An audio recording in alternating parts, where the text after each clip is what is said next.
ke-13 sampai ayat yang ke-29. 29 ya, ayat terakhir. Mazmur 118 ayat ke-13 sampai ke-29. Saya akan membacakan bagi kita semua. Demikian bunyi firman Tuhan. Aku ditolak dengan hebat sampai jatuh, tetapi Tuhan menolong aku. Tuhan itu kekuatanku dan mazmurku, Ia telah menjadi keselamatanku. Suara sorak-sorai dan kemenangan di kemah-kemah orang benar. Tangan kanan Tuhan melakukan keperkasaan. Tangan kanan Tuhan berkuasa meninggikan. Tangan kanan Tuhan melakukan keperkasaan. Aku tidak akan mati, tetapi hidup, dan aku akan menceritakan perbuatan-perbuatan Tuhan. Tuhan telah menghajar aku dengan keras, tetapi Ia tidak menyerahkan aku kepada maut.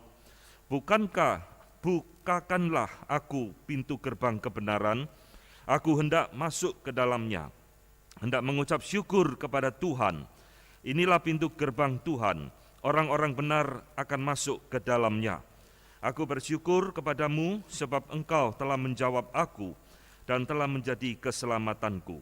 Batu yang dibuang oleh tukang-tukang bangunan telah menjadi batu penjuru. Hal itu terjadi dari pihak Tuhan, suatu perbuatan ajaib di mata kita. Inilah hari yang dijadikan Tuhan, marilah kita bersorak dan bersukacita karenanya. Ya Tuhan, berilah kiranya keselamatan. Ya Tuhan, berilah kiranya kemujuran. Diberkatilah Dia yang datang dalam nama Tuhan. Kami memberkati kamu dari dalam rumah Tuhan. Tuhanlah Allah, Dia menerangi kita. Ikatkanlah korban hari raya itu dengan tali pada tanduk-tanduk mezbah. Allahku Engkau, aku hendak bersyukur kepadamu. Allahku, aku hendak meninggikan Engkau. Bersyukurlah kepada Tuhan, sebab Ia baik, bawasannya untuk selama-lamanya, kasih setianya. Saudara yang kasih Tuhan, hari ini kita akan menggali Mazmur yang ke-118 ini, dan kita tahu kitab Mazmur adalah satu kitab yang unik di dalam Alkitab kita, yang oleh para teolog itu dimasukkan sebagai genre atau jenis kesusastraan puisi. Saudara, di dalam Alkitab Perjanjian Lama, kita menemukan beberapa kitab-kitab puisi. Selain Mazmur, ada Amsal, Kidung Agung, Kitab Ayub, dan sebagainya. Itu dimasukkan ke dalam genre atau jenis kesusastraan yang bersifat puisi. Nah, Mazmur adalah satu kitab yang menjadi contoh terbaik, saudara, bagi kita, bagaimana sebuah ekspresi keintiman, relasi seorang anak Tuhan terhadap Allahnya. Mazmur adalah satu kitab yang merefleksikan pengenalan penulisnya terhadap Allahnya. Saudara, kitab Mazmur ini seringkali disebut dengan Mazmur Daud, padahal sebenarnya penulis dari kitab Mazmur ini banyak orang, bukan hanya Daud. Bahkan Musa pun pernah menuliskan Mazmur yang terkenal di dalam Mazmur yang ke-90. Dan kalau kita memperhatikan, saudara, kitab Mazmur ini meskipun bergenre puisi, isi daripada kitab Mazmur ini bermacam-macam. Para teolog Perjanjian Lama membagi Mazmur ini menjadi beberapa jenis Mazmur. Ada yang disebut dengan Royal Psalm, ya. Psalm itu Mazmur, Royal Psalm itu berarti Mazmur-Mazmur yang berbicara tentang sifat raja. Ada yang disebut dengan Messianic Psalm, yaitu Mazmur-Mazmur yang berbicara tentang Mesias. Dan ada yang disebut dengan Lamentation Psalm, Mazmur-Mazmur ratapan, mengapa hatiku berkeluh kesah dan sebagainya. Ada yang disebut dengan Thanksgiving Psalm, yaitu Mazmur-Mazmur yang berisi ucapan syukur terima kasih kepada Tuhan. Dan ada satu Mazmur yang jarang dikhotbahkan, saudara, yaitu yang disebut dengan Imprecatory Psalm, Mazmur-Mazmur kutukan. Nah, ini luar biasa, saudara. Nah, hari ini kita akan melihat ternyata di dalam Mazmur 118 yang kita baca ini, oleh para teolog itu sebagian besar menggolongkan ini sebagai Thanksgiving Psalm, Mazmur-Mazmur ucapan syukur, Mazmur yang bersifat satu pujian atas kebaikan Tuhan. Kenapa, saudara? Perhatikan ayat 1 dan ayat ke-29. paling awal dan paling akhir itu dibuka dengan kalimat yang sama. Bersyukurlah kepada Tuhan sebab Ia baik, bahwasannya untuk selama-lamanya kasih setianya. Jadi Mazmur ini satu kitab yang unik yang kita bisa identifikasi dari isinya. Ayat pertama dan ayat terakhir mengajak seluruh pembacanya untuk bersyukur kepada Tuhan, sebab Tuhan yang mereka kenal, Tuhan yang baik, yang setia. Nah saudara sekalian, sekarang yang jadi problem bagi kita, bagaimana kita memahami Mazmur ini. Saudara, Mazmur ini kalau kita baca sepintas lalu, 2 menit, 3 menit selesai saudara. Tapi tidak menjamin kita mengerti isinya apa. Karena jenis sastra Mazmur ini, itu dengan kita itu berbeda ribuan tahun, sehingga kita itu kadang-kadang sulit untuk memahaminya. Ini ngomong apa ya? Ya memang ngajak kita bersyukur, tetapi sebenarnya inti dari Mazmur itu apa? Saudara-saudara, kadang-kadang Mazmur itu begitu jelas, kadang-kadang juga tidak terlalu jelas bagi kita. Nah ketika kita membaca Mazmur 118 ini saudara, perhatikan Mazmur ini tidak dituliskan siapa penulisnya. Kadang-kadang kita diberikan judul Mazmur Daud, oh kita tahu ini yang nulis Daud, yang membuat Daud. Mazmur daripada Asaf, oh ini yang nulis Asaf. Tetapi Mazmur 118 ini saudara, tidak dituliskan siapa yang membuat. Juga tidak ada keterangan latar belakang dari pembuatan Mazmur ini apa. Maka hari ini kita harus membereskan 2 hal ini saudara. Sebelum kita mau menggali dan memahami sebenarnya Mazmur ini mau berbicara apa. Saudara-saudara, di dalam penelitian dan penggalian saya mempelajari Mazmur 118 ini, paling tidak saya menemukan 2 tafsiran penting saudara. Yang mencoba menjelaskan tentang siapa penulis dan apa latar belakangnya. Maka saudara, tafsiran pertama mengatakan bahwa penulisnya ini adalah Raja Daud.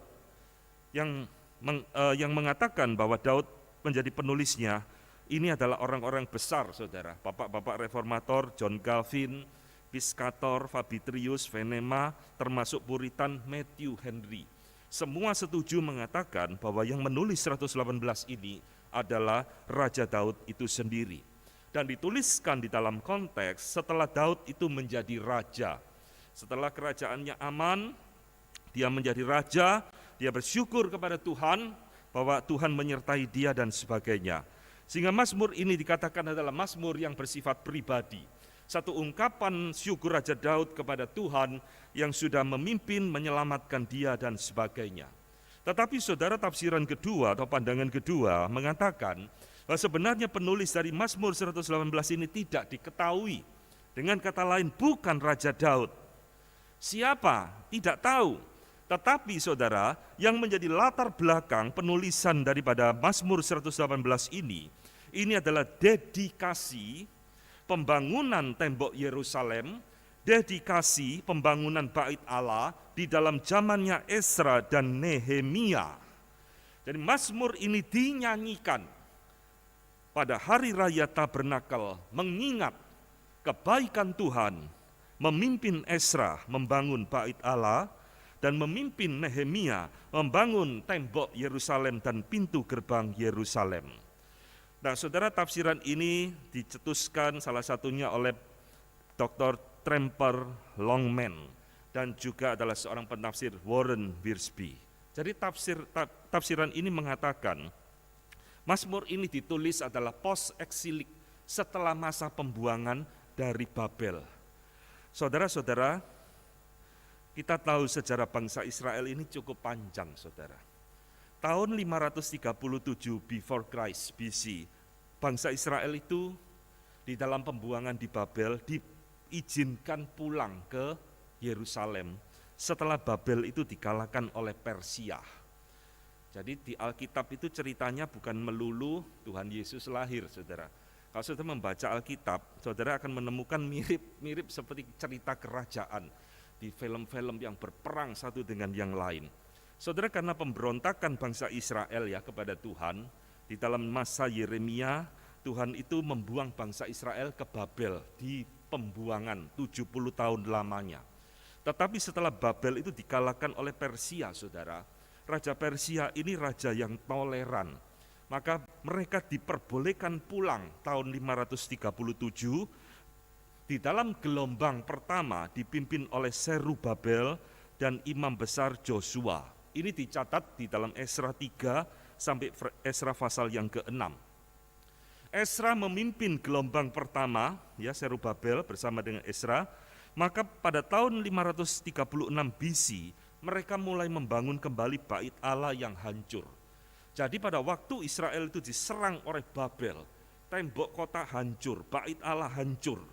Selama berpuluh-puluh tahun, maka ketika mereka pulang kembali ke tanah perjanjian, Esra itu mulai membangun kembali bait Allah yang rusak dan hancur. Nah, saudara kalau membaca di dalam kitab Esra ya, saudara akan menemukan ternyata pembangunan bait Allah ini tidak gampang, saudara, tidak mulus. Banyak orang-orang di sekitar mereka itu menghalang-halangi. Sehingga pembangunan itu harus berhenti pada hingga 520 sebelum Masehi, baru dilanjutkan kembali. Jadi ada jeda kira-kira 10 tahun lebih berhenti. Dan itu selesai tahun 515 BC, before Christ. Bait Allah itu sudah jadi. Nah sekarang gelombang kedua, saudara, tahun 444 sebelum Masehi. Sekarang gilirannya Nehemia yang pulang. Gelombang kedua ini Nehemia pulang membangun tembok Yerusalem dan membangun kembali pintu gerbang kota. Nah saudara, latar belakang inilah yang menjadi penulisan daripada Mazmur 118 ini. Maka tadi kita menemukan di dalam Mazmur ini, itu ada kata pintu gerbang. Kita menemukan ada kata rumah Tuhan, kita menemukan ada kata batu penjuru di dalamnya. Dan di dalam dua kemungkinan ini saudara, saya pribadi lebih setuju bahwa Mazmur 118 ini ditulis dengan latar belakang pembangunan bait Allah dan tembok kota Yerusalem. Mazmur ini menurut saya bukan ditulis oleh Daud. Ditulis oleh siapa? Tidak tahu. Kemungkinan bisa Esra yang membuat, bisa Nehemia yang menulis, atau orang yang terlibat di dalam pembangunan ini yang menyaksikan bagaimana Tuhan memimpin mereka, menyertai mereka, menyelamatkan mereka di tengah-tengah segala kesulitan, membangun bait Allah dan tembok kota akhirnya selesai, jadi. Maka dituliskanlah Mazmur ini sebagai satu thanksgiving, satu pujian, mengingat bagaimana Allah menyertai mereka di dalam menyelesaikan proyek yang luar biasa ini. Nah saudara, Martin Luther sendiri memberikan komentar terhadap Mazmur ini, dan dia mengatakan bahwa Mazmur ini yang sangat aku cintai dan sangat aku kagumi ini adalah Mazmur di mana aku secara khusus menyebutnya sebagai the golden psalm, Mazmur emas. Dan di dalam Mazmur ini yang seringkali memberikan kepadaku kebangunan dan penghiburan bagi aku ketika aku di dalam pencobaan-pencobaan. Saudara-saudara, setiap Mazmur itu semuanya indah. Setiap Mazmur kalau kita pelajari dan kita renungkan, itu memberikan penghiburan, kekuatan, peneguhan di dalam hidup kita. Hari ini saudara, kita akan belajar ya, bahwa Mazmur 118 ini, meskipun memiliki latar belakang pembangunan bait Allah dan tembok kota Yerusalem, ternyata Mazmur ini bukan hanya berbicara tentang masalah pembangunan tembok kota dan bait Allah. Mazmur ini saudara, ternyata juga berbicara tentang nubuatan kedatangan Tuhan Yesus. Ini yang unik di dalam kitab Mazmur, saudara.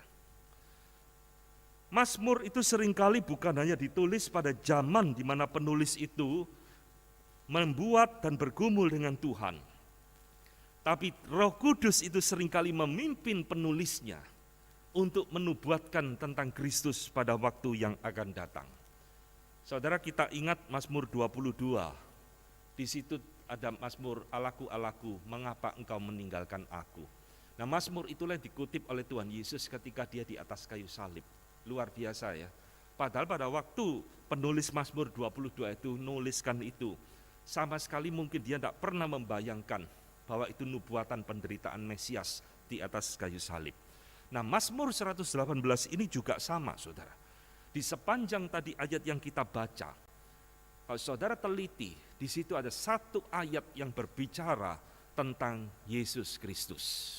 Yang mana, Pak? Ada. Justru inilah yang jadi keunikan daripada Mazmur ini. Saudara-saudara, ayat itu ada di dalam ayat ke-22.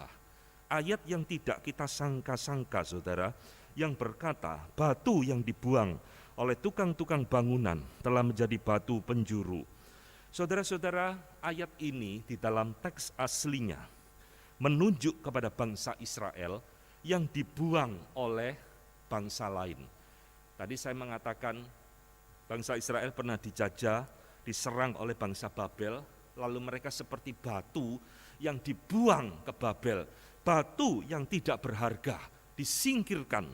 Saudara-saudara, di dalam pengertian inilah penulis Mazmur 118 mengatakan batu yang dibuang oleh tukang-tukang bangunan telah menjadi batu penjuru. Ini di dalam teks aslinya artinya bangsa Israel itu seperti batu yang tidak berharga, yang dibuang oleh tukang bangunan, diremehkan oleh bangsa-bangsa lain, tetapi dijadikan batu penjuru, dijadikan umat Allah, umat pilihan Allah, yang dipakai oleh Allah, yang dikasihi oleh Allah. Ini teks aslinya. Jadi ketika penulis Mazmur 118 ini mengatakan batu dibuang oleh tukang bangunan telah menjadi batu penjuru, ini diberlakukan bagi diri mereka. Kami dianggap tidak berharga, kami dibuang oleh tukang bangunan bangsa-bangsa lain, tetapi Tuhan menjadikan kami batu penjuru. Karena di dalam anugerah Tuhan, Tuhan mengasihi kami, menjadikan kami batu penjuru atau cornerstone. Saudara-saudara, istilah ini adalah istilah yang penting di dalam Alkitab kita, saudara. Karena batu penjuru, cornerstone, itu adalah batu fondasi sekaligus menjadi batu yang menentukan lurus atau tidaknya batu-batu yang lain. Di dalam kesederhanaan orang zaman dahulu membangun rumah, tidak ada teknologi seperti zaman sekarang, saudara. Saudara pernah memperhatikan ya, orang Israel itu ribuan tahun bisa membangun piramid yang begitu simetris satu dengan yang lain, lurus, luar biasa indahnya. Demikian juga saudara ketika bait Allah dibangun di dalam zamannya Salomo begitu megah dan luar biasa. Di tengah-tengah segala keterbatasan teknologi yang ada, mereka itu mengandalkan cornerstone, batu penjuru ini. Jadi batu penjuru ini batu yang sangat besar, yang biasa ditaruh di dalam siku untuk menentukan lurusnya sudut-sudut di dalam pembangunan, dan juga dia menjadi fondasi bagi batu-batu yang lain yang ada di atasnya. Maka di dalam suatu bangunan, saudara, yang paling penting adalah justru batu penjuru ini, the cornerstone ini.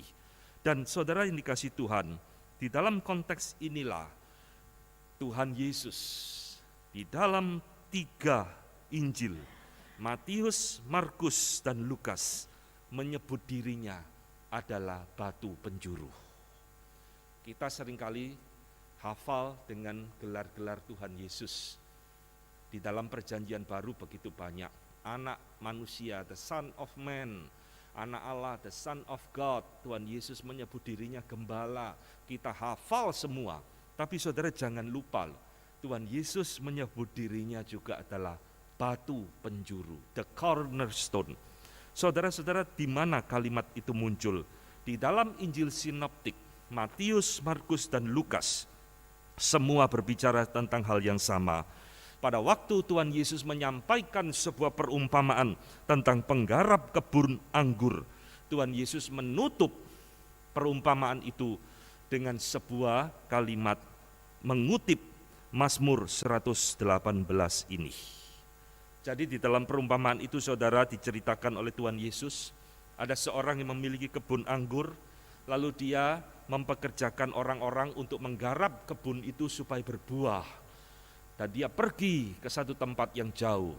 Beberapa waktu kemudian ketika musim panen, dia mengutus orang-orang pegawainya datang untuk menagih hasil. Jadi semacam kerjasama bagi hasil. Dia utus pegawainya untuk menerima apa yang jadi hak dari tuan itu. Tetapi penggarap-penggarap itu membunuh atau menganiaya orang suruhannya. Diutus lagi yang kedua, dianiaya lagi. Maka tuan rumah ini berpikir, sekarang ku utus anakku, barangkali mereka mau mendengar. Anaknya diutus. Sekarang tidak dianiaya, saudara, dibunuh. Saudara pasti nangkep ini cerita apa. Tuhan Yesus luar biasa ya kalau membuat satu perumpamaan ya. Jadi ketika tuan rumah ini mengutus anaknya, dibunuh oleh penggarap kebun anggur itu. Lalu Tuhan Yesus menutup perumpamaan itu dengan kalimat, tidak pernahkah kamu membaca nats ini? Batu yang dibuang oleh tukang-tukang bangunan telah menjadi batu penjuru. Hal itu terjadi dari pihak Tuhan, suatu perbuatan ajaib di mata kita. Saudara kira-kira pendengar Tuhan Yesus ngerti enggak apa yang dimaksudkan oleh Tuhan Yesus? Ternyata ngerti, saudara. Tuhan Yesus sedang menyindir mereka. Tuan rumah itu adalah Allah Bapa yang mengutus pegawainya, yaitu nabi-nabi. Dianiaya. Maka sampailah pada waktunya diutus anaknya sendiri, dibunuh oleh penggarap kebun anggur. Itulah dirinya sendiri, Tuhan Yesus. Maka Tuhan Yesus mengatakan, dirinya seperti batu yang dibuang oleh tukang bangunan, tetapi menjadi batu penjuru. Saudara-saudara, inilah Tuhan Yesus menganalogikan dirinya. Dia mengutip Mazmur 118 itu sebagai batu yang dibuang, tetapi dijadikan batu penjuru.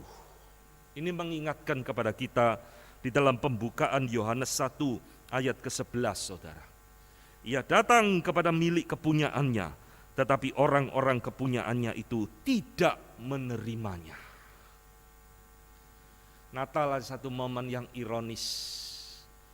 Allah anak datang ke dalam dunia, menjadi sama seperti kita manusia, tetapi justru ditolak oleh manusia. Aneh, saudara. Pencipta itu datang kepada ciptaannya, tetapi ditolak oleh ciptaannya.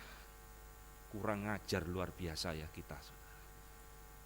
Kalau saudara sudah pelihara anjing sejak kecil, disayang, dirawat dengan baik, suatu saat anjing itu menggigit saudara atau melukai anak saudara, masihkah engkau akan mengasihi anjing tersebut? Kalau orang tega langsung tembak mati, saudara. Itulah yang Tuhan Yesus alami. Batu dibuang oleh tukang bangunan, sekarang dijadikan batu penjuru oleh Allah Bapa. Saudara-saudara, kenapa Tuhan Yesus ditolak di dalam zaman itu dan di dalam zaman sekarang? Alkitab memberikan kepada kita beberapa kemungkinan. Yesaya 53 ayat 3 mengatakan Tuhan Yesus tidak menarik. Yesaya 53 adalah Song of Servant, nyanyian hamba, di mana dikatakan di situ dia tidak rupawan, dia tidak enak dilihat, sehingga tidak banyak orang memperhatikan dia. Mengapa Tuhan Yesus ditolak? Karena mungkin dia dianggap tidak berharga bagi manusia. Mengapa Tuhan Yesus ditolak? Karena mungkin kehadirannya justru menjadi ancaman bagi orang-orang di dalam zaman itu. Maka saudara, di dalam perumpamaan itulah Tuhan Yesus mengatakan, tidakkah kamu pernah mendengar nats, batu yang dibuang oleh tukang bangunan sekarang menjadi batu penjuru. Kalimat ini, saudara, seolah-olah Tuhan Yesus itu mengasihani dirinya sendiri. Tapi saya percaya tidak, saudara. Ketika Tuhan Yesus mengutip Mazmur 118 ini, dia bukan mengasihani diri. Waduh, sakno ya, ditolak oleh kamu, dibuang oleh manusia. Kasihan banget Tuhan Yesus. Tidak. Saudara, Tuhan Yesus mengatakan, mengutip Mazmur 118 ini, dia sedang memperingatkan sesuatu keputusan yang salah yang dilakukan oleh manusia. Tuhan Yesus mengutip Mazmur ini Dia sedang menunjukkan kebodohan orang Yahudi. Kamu anggap aku seperti batu yang tidak berharga, yang dibuang. Tapi lihat, batu yang kamu buang ini justru menjadi batu penjuru di mata Tuhan. Saudara, inilah engkau dan saya. Inilah kita manusia. Kita seringkali menyimpan di dalam hidup ini, saudara, sesuatu yang kita anggap berharga, tapi sesungguhnya sama sekali tidak ada nilainya apa-apa. Sebaliknya yang kita buang, yang kita pikir tidak bernilai, justru itulah yang berharga di dalam hidup kita. Inilah ironis hidup kita sebagai manusia. Orang kumpulkan uang begitu banyak, dia pikir itu yang paling berharga.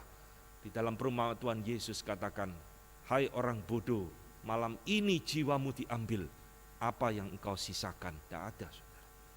Saudara-saudara, di dalam satu cerita ya, di Amerika tahun 1799, seorang anak yang sedang bermain-main di tepi sungai, karena tempat itulah tempat dia bermain di pedesaan, di Little Meadow Creek, North Carolina, saudara. Anak ini menemukan sebongkah batu yang seukuran sepatu, lalu dia tertarik, dia bawa pulang, dia tunjukkan papanya. Papanya anggap ini batu biasa, dijadikan ganjel pintu 3 tahun. Singkat cerita saudara, sampai papanya baru sadar, batu ini akhirnya diketahui justru adalah emas murni yang beratnya kira-kira 17 pounds. Itu kalau dikilokan 7,7 kilo. Jadi batu emas dianggap batu tidak berharga, dijadikan ganjel pintu 3 tahun. Nah saudara, sejak peristiwa inilah, maka di situ mulai terjadi penambangan emas besar-besaran di Amerika selama beratus tahun.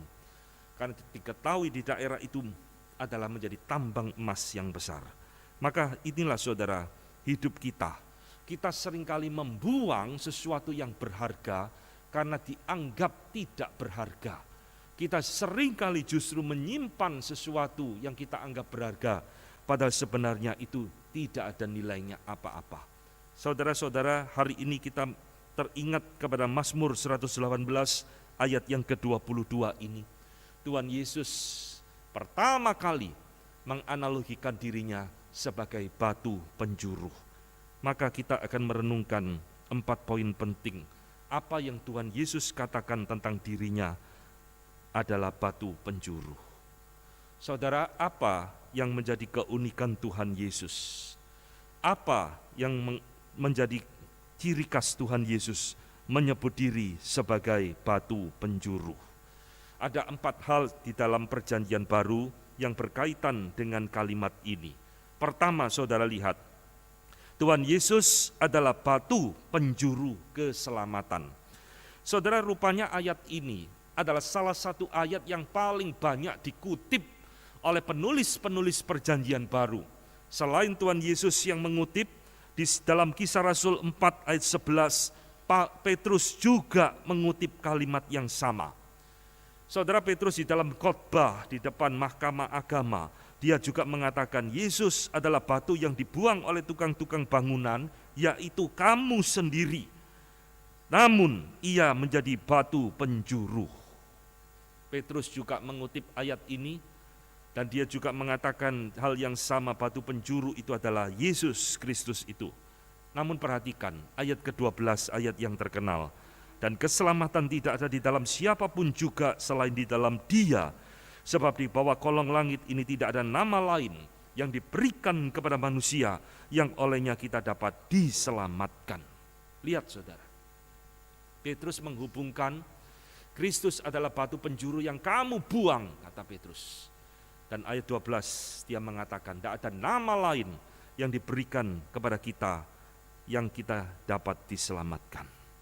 Berarti Petrus di sini memberikan satu pengajaran penting bagi kita. Yesus adalah batu penjuru keselamatan bagi manusia. Dia dibuang oleh dunia. Dia disingkirkan dan tidak diharapkan oleh kebanyakan manusia, tetapi dia dijadikan batu penjuru keselamatan. Saudara, apa arti daripada ayat ini? Ayat ini menunjukkan keselamatan berasal dari Kristus. Keselamatan bersumber dari Kristus. Yesus adalah foundation daripada salvation. Seperti yang dia katakan, akulah jalan, kebenaran, dan hidup. Tidak ada orang yang datang kepada Bapa kecuali melalui aku. Kalimat yang Petrus katakan, saudara, di dalam bagian ini menunjukkan bahwa batu penjuru itu tidak bisa digantikan oleh siapapun. Batu penjuru adalah batu yang paling unik dari seluruh bangunan yang ada. Maka Tuhan Yesus dianalogikan sebagai batu penjuru, berarti dia tidak bisa digantikan oleh siapapun. Tidak ada nama lain yang diberikan di bawah kolong langit ini yang olehnya manusia dapat diselamatkan. Batu penjuru itu cuma ada satu, yaitu Yesus Kristus. Maka manusia yang membuang batu ini, saudara, dan menggantikan batu penjuru ini dengan hal-hal yang lain, perbuatan baik kita, agama kita, tradisi kita, kebudayaan kita, dia sedang membuang batu penjuru. Inilah yang dilakukan di dalam banyak sejarah manusia, termasuk di dalam zaman Tuhan Yesus hidup hingga hari ini. Batu penjuru itu dibuang oleh tukang bangunan, kata Petrus, yaitu kamu sendiri. Tetapi kamu membuang sesuatu yang berharga di dalam hidupmu. Saudara-saudara, mengapa manusia dan agama tidak bisa jadi batu penjuru di dalam hidup kita? Ini pertanyaan penting, saudara. Kenapa batu penjuru ini tidak bisa digantikan oleh agama? Kenapa batu penjuru ini tak bisa digantikan oleh tokoh-tokoh agama manapun di dalam dunia ini? Mengapa batu penjuru ini harus Yesus Kristus? Saudara, jawaban di dalam Alkitab begitu sangat jelas. Karena manusia diciptakan oleh Tuhan dari debu dan tanah. Manusia diciptakan bukan dari batu, saudara, yang kuat, tapi dari debu tanah yang rapuh luar biasa. Saudara, ini satu penjelasan dari saya yang memparalelkan antara batu dengan debu tanah, saudara. Kalau saudara lihat bagaimana orang zaman sekarang membangun rumah, sebenarnya itu dari tanah liat yang adalah debu, saudara. Digumpalkan, dikeraskan, dibakar sehingga kelihatannya kokoh, betul kan? Tapi saudara lihat kena gempa langsung hancur semua. Itulah debu tanah, saudara. Dan orang zaman dahulu, saudara, kalau membangun rumah bukan dari debu tanah, tetapi langsung dari batu yang diukir, dijadikan rumah. Itu bertahan ribuan tahun hingga hari ini. Saudara, kalau lihat di Petra, Jordania, di situ ada satu peninggalan sejarah yang luar biasa. Bagaimana orang membangun rumah dari batu karang yang dipahat, dilobangi, dijadikan rumah. Itu ribuan tahun hingga hari ini tetap bertahan. Itulah bedanya batu dengan debu. Maka saudara-saudara, dengan analogi ini ya saudara, kenapa batu penjuru tidak bisa diganti? Karena kita ini debu, kita ini tanah, kita ini begitu rapuh. Kita tidak bisa menjadi batu penjuru bagi diri kita sendiri. Pemazmur di dalam Mazmur 103 mengatakan, Tuhan mengingat kita. Dia ingat siapa kita, debu tanah. Ini ada di dalam Alkitab. Inilah jawaban mengapa Yesus Kristus adalah batu penjuru satu-satunya yang tidak bisa digantikan oleh siapapun, kata Petrus. Dia adalah keselamatan kita. Saudara-saudara, itulah sebabnya Mazmur 118 tadi kita melihat bagaimana pemazmur ini terus berkata, dialah keselamatanku, dialah yang menyelamatkan aku. Mazmur ini adalah mazmur yang sangat-sangat teosentris sekali. Berpusatkan kepada Allah. Aku berseru kepada Dia, Dia mendengar aku, Dia menyelamatkan aku. Tidak ada sama sekali menonjolkan diri. Semua adalah kembali kepada Tuhan. Maka saudara-saudara, ini hal pertama yang Petrus ingatkan kepada kita. Apa sih artinya Yesus Kristus sebagai batu penjuru? Dia adalah sumber keselamatan kita. Dia adalah fondasi keselamatan kita. Bahkan saudara, kita diingatkan, sebelum manusia berdosa pun, manusia tidak bisa menjadi batu penjuru bagi dirinya sendiri. Adam tidak bisa jadi batu penjuru bagi dirinya sendiri, sebab dia tetap debu tanah, apalagi setelah manusia berdosa. Tak mungkin dia bisa jadi batu penjuru bagi dirinya sendiri. Disinilah keindahan pertama ketika Mazmur 118 berkata bahwa batu penjuru yang dibuang itu dijadikan batu penjuru oleh Allah. Saudara, yang kedua, apa yang Alkitab katakan saudara kepada kita tentang Yesus sebagai batu penjuru? Ternyata yang mengutip ayat yang indah ini bukan hanya Petrus. Ayat ini juga dikutip oleh Paulus. Luar biasa ya. Yesus kutip, Petrus kutip, sekarang Paulus juga kutip. Ini tidak janjian saudara, ini pimpinan Roh Kudus untuk melakukannya. Di mana Paulus mengutip ini? Ada di dalam Efesus pasal 2 ayat 19 sampai ke 20. Demikianlah kamu bukan lagi orang asing dan pendatang, melainkan kawan sewarga dari orang-orang kudus dan anggota-anggota keluarga Allah, yang dibangun di atas dasar para rasul dan para nabi, dengan Kristus Yesus sebagai batu penjuru. Maka poin kedua ini saya mengatakan, apa artinya Yesus Kristus adalah batu penjuru? Dia adalah batu penjuru bukan sekedar di dalam keselamatan, tapi sekaligus di dalam gerejanya sendiri. Saudara-saudara, gereja yang sejati harus dibangun dari Yesus Kristus yang sejati, yaitu adalah batu penjuru. Poin ini penting sekali saudara. Kalau gereja itu tidak mengakui Yesus yang sejati, tidak mungkin gereja itu dibangun di atas batu penjuru. Apa itu saudara Yesus yang sejati? Gereja harus menerima Tuhan Yesus dengan dua natur, yaitu ilahi dan manusia. 100% Allah, 100% manusia. Yesus bukan ciptaan saudara. Ini ajaran saksi Yehova, ajaran Mormon. Yohanes 1 ayat 1 mengatakan, firman itu adalah Allah sendiri. Maka gereja yang menolak dua natur keilahian Kristus, saya katakan gereja ini tidak dibangun di atas batu penjuru. Dibangun mungkin di atas batu bata. Saudara, ini prinsip penting, kita tidak boleh main-main. Karena tadi di dalam Efesus Paulus jelas mengatakan, gereja dibangun di atas pengajaran para rasul dan Yesus Kristus adalah batu penjuru. Saudara, kalimat ini juga mengindikasikan kepada kita loh saudara, bahwa batu penjuru gereja itu bukan Petrus. Batu penjuru gereja tidak pernah manusia. Batu penjuru gereja hanya satu, yaitu Yesus Kristus yang sudah mati dan bangkit menebus umatnya, menjadi fondasi daripada gereja sendiri. Saudara-saudara, kalau kita mengerti bagian ini, kita akan kembali kepada gereja yang sejati saudara. Bahwa gereja tidak pernah didirikan di atas dasar diri manusia. Ketika Tuhan Yesus mengatakan di atas batu karang ini, aku mendirikan jemaatku. Tuhan Yesus bukan menunjuk Petrus sebagai dasar gereja. Bukan. Tuhan Yesus sedang mendidik Petrus. Gerejaku, Petrus, akan dibangun di atas batu karang ini. Yesus sedang menunjuk dirinya sendiri. Batu penjuru.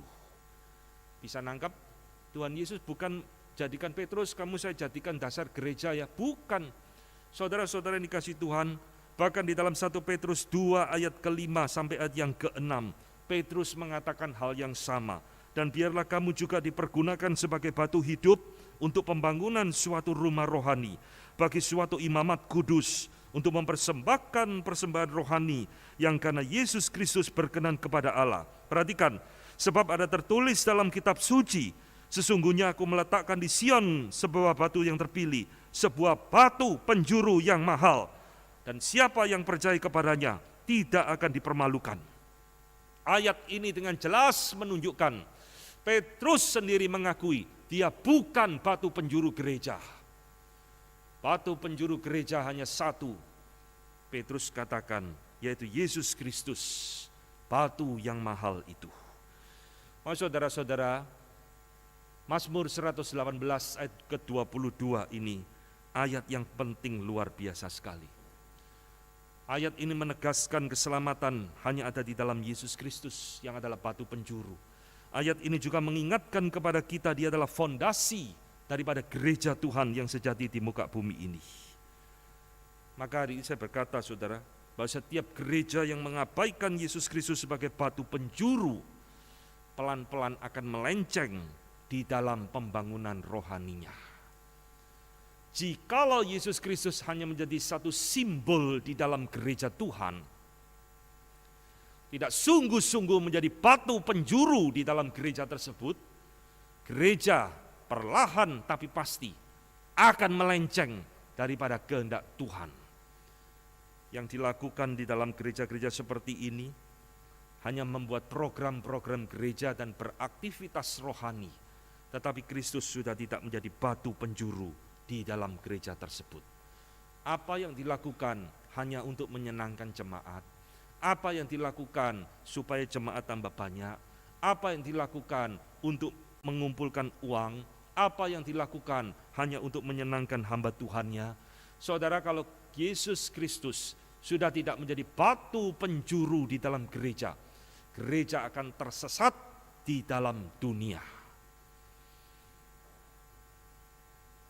Tetapi gereja yang menjadikan Kristus batu penjuru di dalam hidupnya, terus akan hidup di dalam pimpinan daripada Kristus yang adalah kepala gereja. Gereja yang menjadikan Kristus batu penjuru, dia akan strict, ketat di dalam melayani Tuhan, di dalam mendidik daripada jemaat. Maka saudara-saudara, ini harus ada di dalam diri kita. Karena Alkitab mengingatkan kepada kita, Paulus mengingatkan di dalam Efesus 2 yang tadi kita baca, kita ini ada dibangun di atas batu penjuru, yaitu gereja Tuhan sendiri. Yang ketiga, Bapak Ibu sekalian, apa yang Alkitab katakan tentang Yesus sebagai batu penjuru?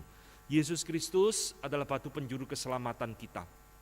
Yesus Kristus adalah batu penjuru bagi gereja Tuhan di muka bumi. Sekarang yang ketiga, Paulus kembali mengatakan, Yesus Kristus adalah batu penjuru iman kita. Setelah kita diselamatkan, setelah kita terhisap di dalam satu gereja, maka saudara, orang Kristen memiliki tanggung jawab pribadi di dalam hidupnya. Di mana Paulus mengatakan ini? Di dalam 1 Korintus 3 ayat ke-10, perhatikan, sesuai dengan kasih karunia Allah yang dianugerahkan kepadaku, aku sebagai seorang ahli bangunan yang cakap telah meletakkan dasar dan orang lain membangun terus di atasnya. Tetapi tiap-tiap orang harus memperhatikan bagaimana ia harus membangun di atasnya. Karena tidak ada seorang pun yang dapat meletakkan dasar lain daripada dasar yang telah diletakkan, yaitu Yesus Kristus. Lihat saudara, di dalam ayat ini Paulus kembali mengatakan, dia menganalogikan dirinya sebagai tukang bangunan. Aku sebagai tukang bangunan, aku telah meletakkan sebuah fondasi di dalam bangunan rohani, yaitu adalah Yesus Kristus. Engkau harus membangun dirimu di atasnya. Tetapi Paulus mengingatkan, perhatikan dengan apa engkau membangun dirimu. Apakah dengan emas, atau dengan kayu, atau dengan jerami, atau rumput yang mudah terbakar, kata Paulus. Saudara, ini mengingatkan kepada kita bahwa iman kerohanian kita, saudara, ketika tidak didasarkan kepada batu penjuru yang sejati, pasti iman kita tidak akan bertumbuh dengan sehat. Ini message yang Paulus ingin katakan di dalam bagian ini. Iman kita yang didasarkan kepada karya Kristus, sekaligus itu menjadi arah pertumbuhan daripada iman kita. batu fondasi, menjadi dasar dan menjadi direction, pengarah daripada iman yang sejati. Saudara-saudara, Roma 8 ayat 29 mengatakan, sebab semua orang yang dipilihnya dari semula, mereka juga ditentukannya dari semula untuk menjadi serupa dengan gambaran anaknya itu, supaya menjadi yang sulung di antara banyak saudara. Paulus mengatakan kita diselamatkan, dipilih, supaya menjadi serupa dengan gambaran anaknya. Saudara, bagaimana kita bisa menjadi serupa dengan gambaran anaknya, yaitu Yesus? Kalau hidup kita, rohani kita, iman kita tidak betul-betul didasarkan kepada batu penjuru itu. Jika iman kita tidak dibangun di atas batu penjuru, iman kita dibangun di atas batu yang lain, batu bata, batu apa dan sebagainya, bagi saya itu adalah iman yang palsu. Saudara-saudara, inilah yang terjadi fenomena di dalam banyak gereja dan banyak orang Kristen zaman sekarang, saudara. Aku beriman kepada Yesus, aku percaya kepada Dia. Tetapi iman yang dibangun bukan di atas batu penjuru, melainkan tidak tahu batu, bata dan lain-lain. Dan mereka menganggap Yesus hanya pemberi kekayaan, Yesus hanya pembuat mujizat, Yesus hanya pemberi kesuksesan, Yesus hanya menyembuhkan saya kalau saya sakit. Maka ketika kesulitan penganiayaan datang, orang yang membangun iman di atas batu bata ini hancur lebur berantakan. Di dalam kasus yang lain Tuhan Yesus pernah memberikan satu perumpamaan. Orang yang mendengar perkataanku dan melakukannya, dia seperti orang yang membangun rumah di atas batu karang. Ketika ombak itu datang, ketika badai itu datang, dia tidak hancur. Tetapi orang yang membangun rumah di atas pasir, kelihatannya berdiri, tetapi ketika kesulitan penganiayaan datang, rumah itu hancur berantakan. Saudara-saudara, ini jadi pertanyaan penting bagi kita hari ini. Di atas dasar apa engkau membangun imanmu, saudara? Kekristenan menjadi rusak, kekristenan menjadi kacau di dalam zaman ini karena melupakan prinsip ini. Yesus tidak jadi batu penjuru lagi di dalam gereja. Yesus tidak lagi jadi batu penjuru di dalam hidup kita. Dia hanya jadi entertainer di dalam hidup kita. Kalau saya susah dihibur Dia, kalau saya sakit disembuhkan Dia, kalau saya miskin dijadikan kaya Dia. Inilah yang merusak kekristenan di dalam zaman ini. Petrus, Paulus mengingatkan kepada kita, Yesus harus jadi batu penjuru di dalam gereja Tuhan, di dalam hidup kita. Dan keempat terakhir, saudara perhatikan, ini yang mengerikan. Yesus Kristus berkata, Dia bukan hanya batu penjuru, tetapi sekaligus pada saat yang sama, Dia bisa menjadi batu sandungan bagi yang menolaknya.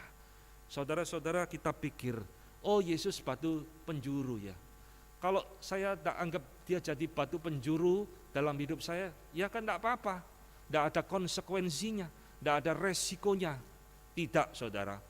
Alkitab mengatakan di dalam 1 Petrus 2 ayat ke-7, satu ayat setelah ayat yang tadi kita baca, sekarang Petrus berkata, karena itu bagi kamu yang percaya, ia mahal. Tetapi bagi mereka yang tidak percaya, batu yang dibuang oleh tukang bangunan itu telah menjadi batu penjuru, juga menjadi batu sentuhan dan suatu batu sandungan. Saudara-saudara, stumbling stone, batu sandungan, apa artinya ini? Kita tidak bisa netral, saudara. Oh, saya netral aja ya, saya tidak mau Yesus jadi batu penjuru, saya juga tidak mau Yesus jadi batu sandungan, tidak bisa. Entahkah Yesus jadi batu penjuru di dalam hidupmu, ataukah Dia menjadi batu sandungan di dalam hidupmu. Tuhan Yesus juga tidak bisa netral. Dia hanya bisa dua kemungkinan, menjadi batu penjuru di dalam hidup manusia, atau Dia menjadi batu sandungan di dalam hidup manusia.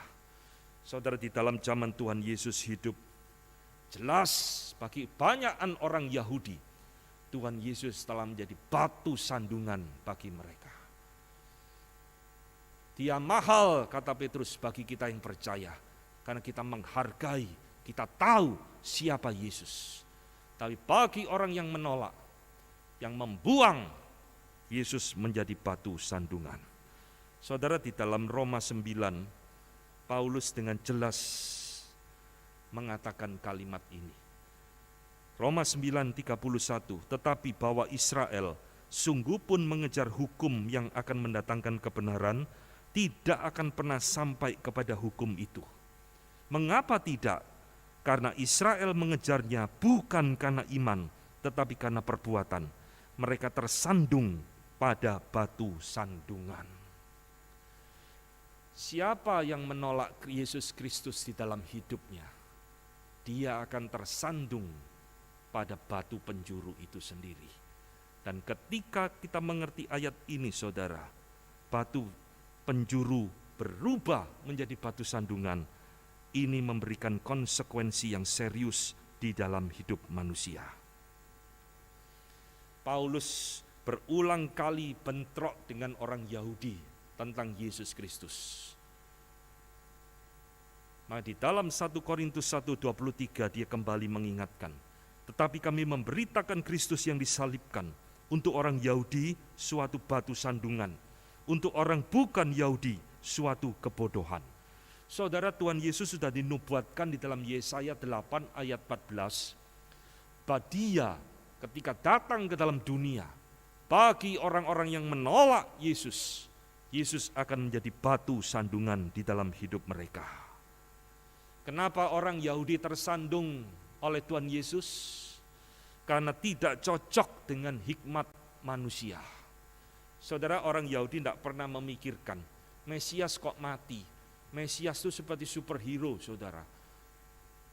Tidak bisa kalah, tidak bisa mati, menang terus, jaya terus. Maka ketika mereka melihat Yesus Kristus adalah Mesias yang tersalib, menderita, mati, mereka tersandung, mereka tidak bisa menerima. Ini bukan Mesias yang kita harapkan. Mesias yang kita tunggu ini Mesias yang super power, superhero. Ini bukan yang kita inginkan. Mereka tersandung kepada Tuhan Yesus karena tidak cocok dengan hikmat manusia. Mas saudara, di dalam hidup kita bisa banyak hal yang membuat Yesus tidak cocok dengan hidup kita. Sehingga kita sebagai orang Kristen zaman ini tersandung kepada Tuhan Yesus seperti orang Yahudi. Batu penjuru itu ketika kita buang, dia akan menjadi batu sandungan di dalam hidup kita. Saudara, batu sandungan itu jelas menyakitkan. Alkitab memakai istilah ini bukan kebetulan. Saya yakin di dalam hidup kita minimal sekali pernah kesandung batu. Entah batu kecil, batu besar yang membuat kita terluka kaki kita, atau bahkan nyongsep jatuh sampai nempel ke tanah. Inilah yang digambarkan. Tuhan Yesus mengatakan, barang siapa jatuh ke atas batu itu, ia akan hancur. Dan barang siapa ditimpa batu itu, ia akan remuk. Ini yang ngomong Tuhan Yesus sendiri. Kamu membuang aku sebagai batu yang tidak berguna. Tetapi Allah menjadikan aku sebagai batu penjuru, sekaligus menjadi batu sandungan bagi mereka yang menolak aku. Dan siapa yang terbentur, siapa yang tersandung, siapa yang jatuh kepada batu itu, dia akan remuk, hancur. Saudara, apa artinya? Ini bicara tentang konsekuensi ketika manusia berdosa menolak Yesus Kristus sebagai batu penjuru di dalam hidupnya. Hari ini saya berkata, apakah Kristus Yesus sudah menjadi batu penjuru di dalam hidupmu? Ataukah sebaliknya, dia menjadi batu sandungan di dalam hidupmu? Kita sebentar akan memasuki momen-momen Natal, saudara, di dalam hidup kita. Batu penjuru itu telah datang ke dalam dunia untuk memberikan keselamatan bagi kita. Maukah kita menerima dia di dalam hidup kita? Jangan buang batu itu lagi. Jangan keraskan hatimu. Jangan jadikan dia justru menjadi batu sandungan di dalam hidupmu. Tapi biarlah Yesus Kristus datang boleh menjadi batu penjuru di dalam hidupmu, menjadi the song of salvation, nyanyian keselamatan di dalam hidupmu. Seperti pemazmur 118, memuji Tuhan, bersyukur kepada Tuhan sebagai pujian keselamatan di dalam hidupnya. Biarlah hati kita selalu dipenuhi dengan ucapan syukur kepada Tuhan bahwa Dia sudah datang menjadi batu penjuru keselamatan di dalam hidup kita. Saudara-saudara, biarlah khotbah ini boleh mengawali kita, mempersiapkan hati kita memasuki momen-momen Natal pada bulan yang akan datang. Mari kita mengambil waktu teduh sejenak, kita akan berdiri.